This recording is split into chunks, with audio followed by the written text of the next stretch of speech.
uma coisa que eu acho muito curiosa, por exemplo, todo mundo fala de prevenção de câncer retal. Nunca vou ouvir falar em prevenção de câncer do delgado. Ah, mas é porque o delgado, ele não segue essa lógica do câncer de cólon, entendeu? O câncer de cólon é reto e cólon, que acaba sendo câncer de intestino, que a gente fala. Que fala, isso, exatamente. que é a prevenção, que é a via de transformação de um pólipo ou de uma lesão plana até chegar no câncer. O delgado, ele não tem esse tipo de câncer. Então, como a gente não faz prevenção de câncer de pâncreas, como a gente não faz prevenção de câncer de vesícula, são outros tipos de câncer que podem acometer qualquer outro órgão do nosso corpo, né?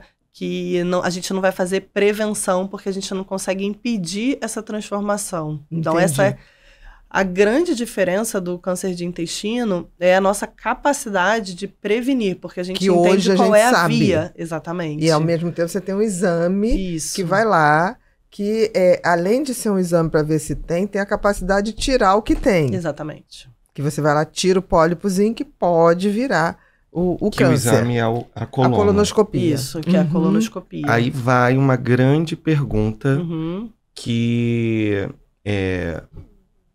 me fez até, assim, apresentar você para a doutora Ana. A colono, a gente costuma muito procurar o gastro. E aí eu queria... Mas tá errado. Pelo que você está vendo. Por quê? O médico que cuida de mim, na parte de colono, ele me pediu... ele teve um cuidado muito grande em cuidar de mim, da minha mãe, e ele teve esse cuidado de, ao entrar, na saída, ele olhar a parte retal. Mas que não quer dizer que no exame de colono você consiga observar. Nada. Deixa eu explicar o que foi. Você foi ao médico porque você entendeu? Eu fui. Deixa eu explicar. Não, eu entendi, mas eu entendi porque é muito comum isso que ele vai me falar, então já sei onde ele vai chegar. Isso, então eu vou explicar. Por favor. Minha mãe teve um problema, né? E aí fez com que, no intestino, que fez a gente procurar, né? E aí toda a minha família, a gente passou a ir mais. Então, quando a gente faz a colono, a gente tem muito de ir ao gastro. Só que a gente tem que ter esse cuidado, que às vezes, ao você fazer a colono, você não está vendo essa parte retal. E você pode ter alguma questão aqui que não está sendo vista na colono. É isso que eu queria entender melhor. Vou dar uma organizadinha. Isso. Por favor, Clarice, por favor. Não tá errado ir no gastro. Meus Sim. amigos gastro vão me matar agora. Então, a prevenção do câncer de intestino, ela tanto pode ser feita com o proctologista como com o gastroenterologista.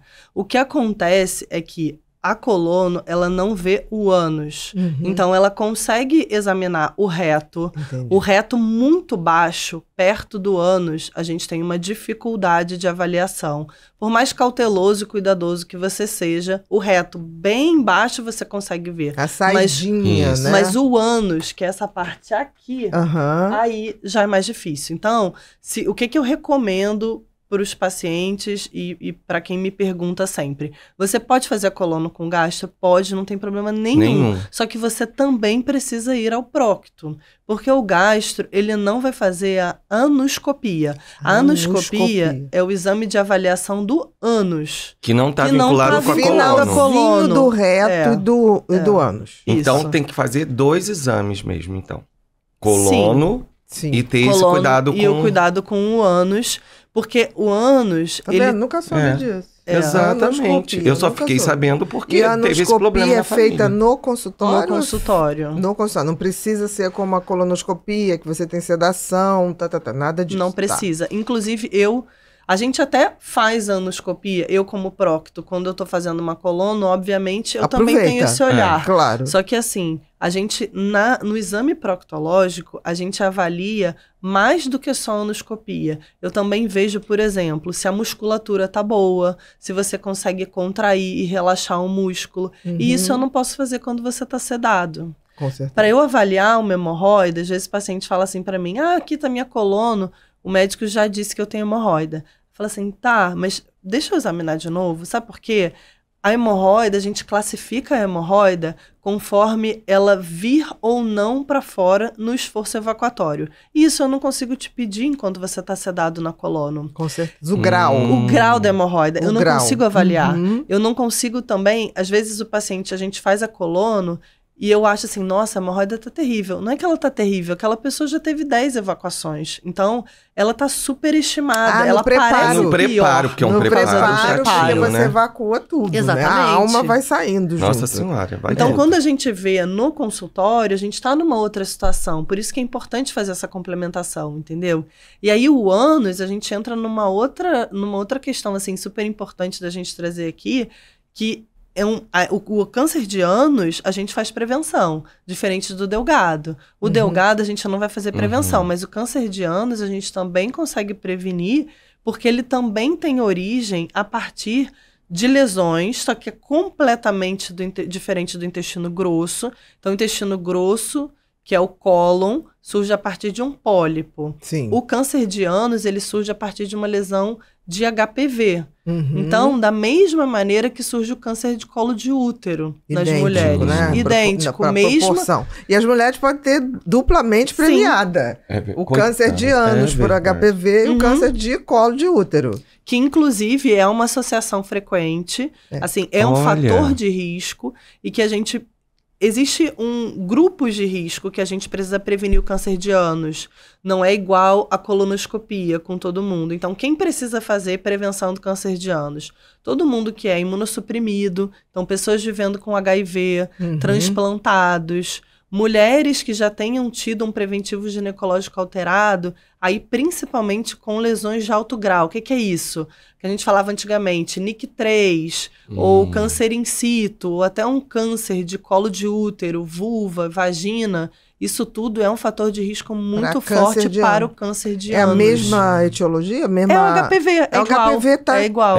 É que o HPV, ele de alguma forma consegue ser mais agressivo no colo do útero. Então, o câncer de ânus, ele é um câncer muito mais raro do que o câncer de colo de útero. Por isso que, de alguma forma, as coisas dão certo, mesmo a gente não fazendo a prevenção que deveria. Porque a gente não previne o câncer de ânus. A gente vê que a gente não fala disso, né? Exatamente. Assim, a gente fala de colono, óbvio, e a gente tem que falar sempre cada vez mais de colono. Porque o câncer de intestino é muito prevalente, que é muito cada comum. Vez mais, né? E cada vez mais. E mais cedo. Sim. E o de ânus não, mas para algumas pessoas, e aí também entram pessoas que tenham relação anal, independente de homem ou mulheres, isso também é um fator de risco, a gente tem que prevenir.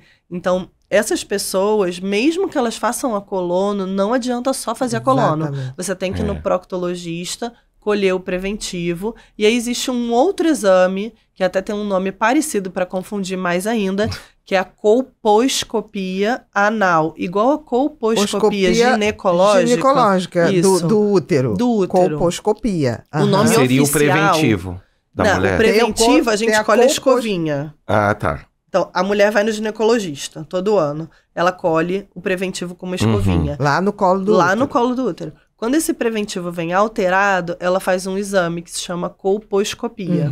A gente faz a mesma coisa no ânus. Então é colposcopia anal. Isso. Tá. Ou anoscopia de alta resolução. Que é um exame que a gente olha no microscópio. Então a gente vai com uma escovinha, manda essas células para o patologista, ele acha uma célula alterada. E aí esse resultado vem pra gente. Olha, tem uma célula alterada por HPV. Vai lá procurar. Porque isso não é visível a olho nu. A gente tem que olhar no microscópio para achar. Por isso que não adianta só fazer a colono, entendeu? Claro, mesmo que você seja muito habilidoso, muito cuidadoso, se for uma lesão microscópica, ele que não chegou a virar uma verruga, não por virou exemplo. Uma verruga, exatamente. Né? A gente estava perguntando aqui, a equipe estava fazendo uma pergunta dessa. Se pelo toque poderia ver, entre aspas, a verruga. A verruga do HPV. Pode, super pode. Pelo toque. No toque eu posso sentir. Mas uma pessoa treinada. Ah, é? Não é qualquer um que vai... Não. Né? Como que vai saber? Tá, mas aquela verruga é que eu estava tentando explicar para eles. Me corrija se eu estiver errado, que eu quero aprender. Mas aquela verruga, ela tem que ser biopsiada Pra gente saber que tipo de lesão, e pela lesão você sabe que é uma lesão típica de HPV. Olá, queridos. Tô passando aqui rapidinho para avisar vocês que a nossa Black Week já começou. Convido você agora para clicar no link abaixo e dar o primeiro passo nessa jornada importante de conhecimento e autocuidado.